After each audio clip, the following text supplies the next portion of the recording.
Through the small rear window of the van, Blakey could see the shapes were still there, but they stepped back and looked towards the trees at the edge of the parking lot. A rancid smell wafted in. It burned the inside of Blakey's nose with thin, pure alcohol toxicity, and was then joined by an equally unpleasant voice. "Are you quite through?" Two figures emerged from the surrounding trees.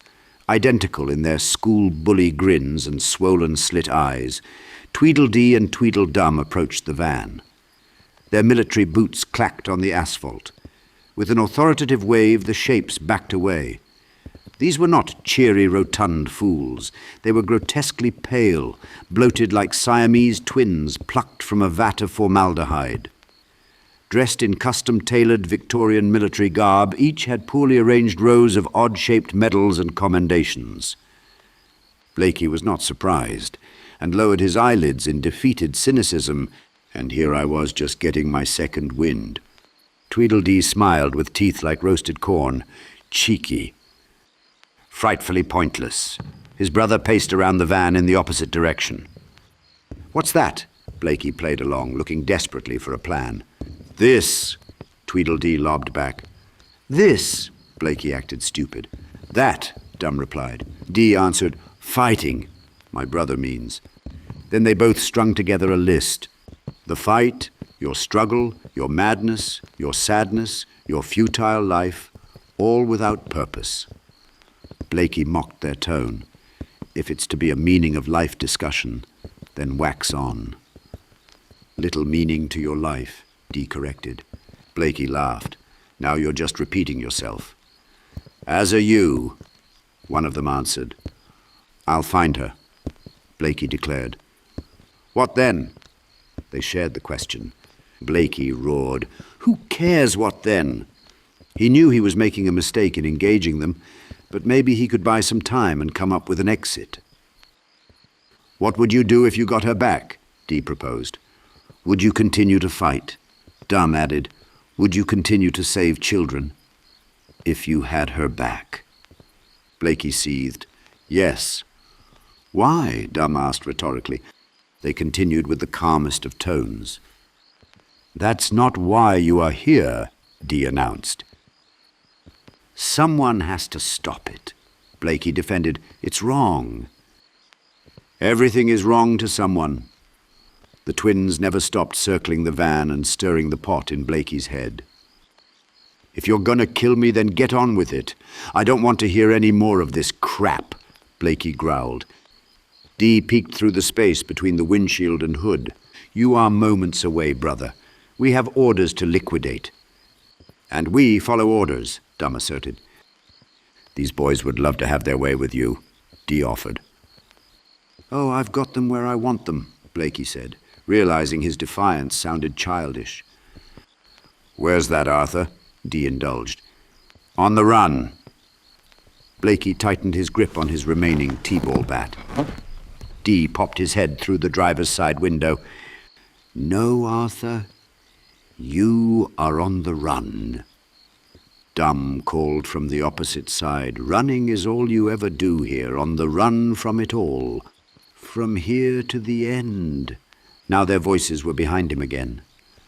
Blakey eyed them through the back window. Their arms were folded behind their backs like scolding taskmasters. "But we can help."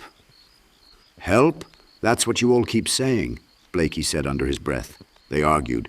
"And you keep refusing." Blakey raised his voice again. "You don't want to help.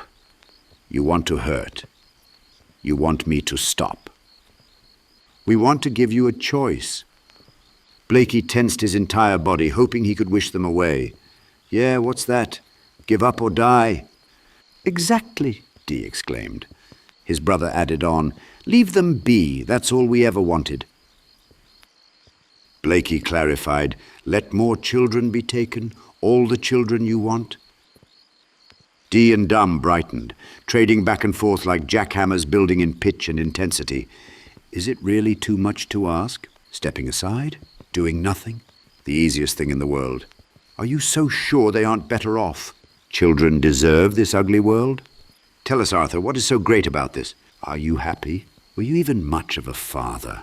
Would you have made a difference? Been the exception? If she was back with you. Days with her bitter mother.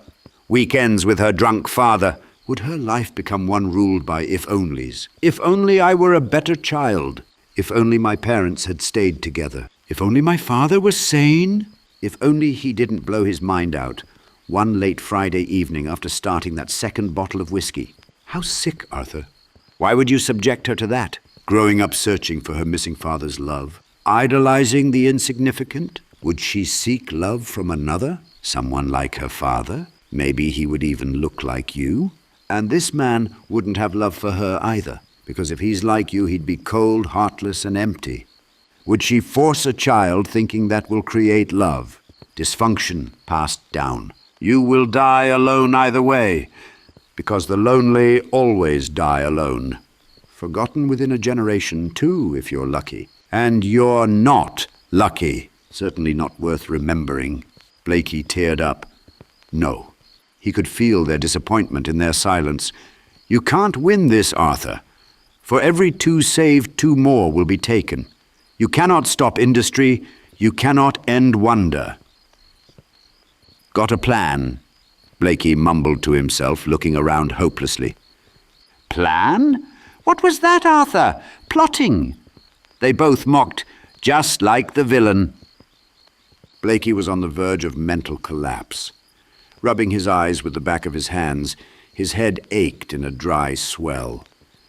Unable to process the moment, being in an overturned van, in a synagogue parking lot, surrounded by walking, stalking nightmares, demoralized by characters from a children's fantasy, he remained deliriously defiant, not wanting them to win. It's a secret. You fucks will see. The brothers Tweedle met on their orbits and shared a knowing look, noting, documenting the decision. They switched gears. Of course it is.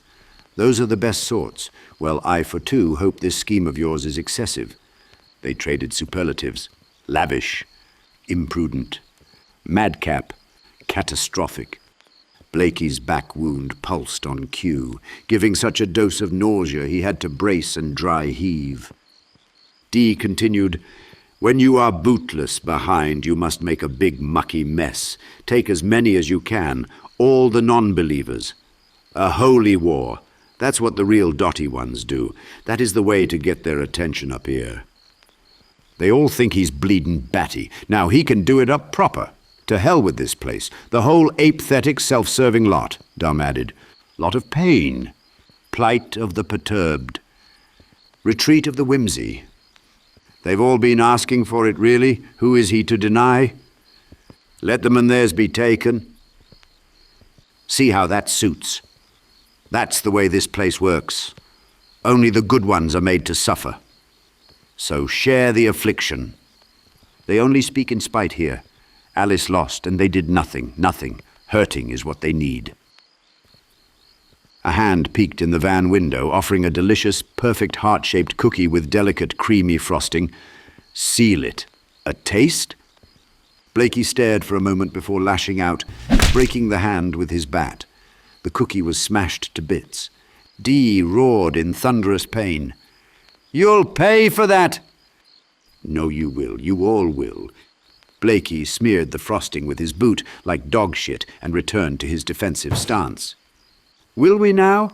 Will we?" Dee seethed with a disgusting hiss. Blakey growled, "Enough of this crap. I'm ready." "If you insist."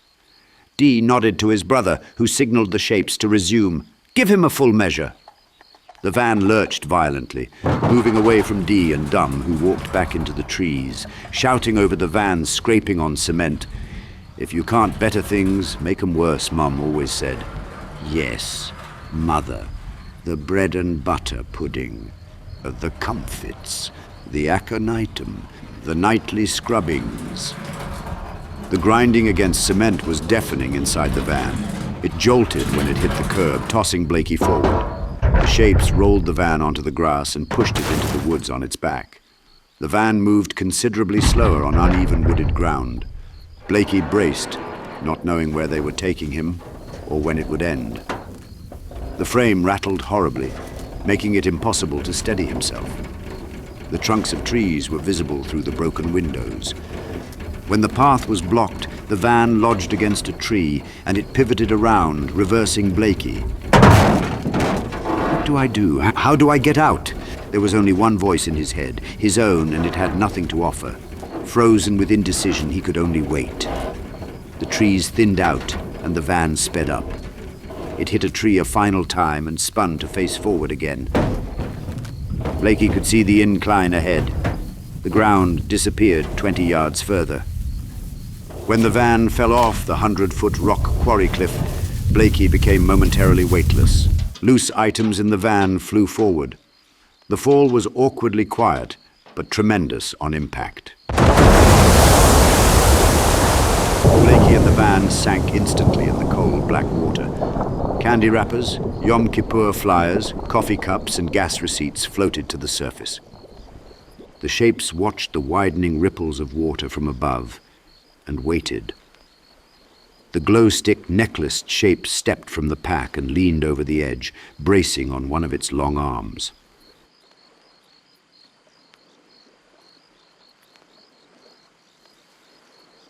After what seemed like forever, they were certain Blakey had drowned, so they disappeared back into the woods. The water had completely settled when Blakey burst to the surface, gasping for breath. First checking the cliff for the shapes, he then waded to shore. It took all his remaining strength to pull himself out of the water.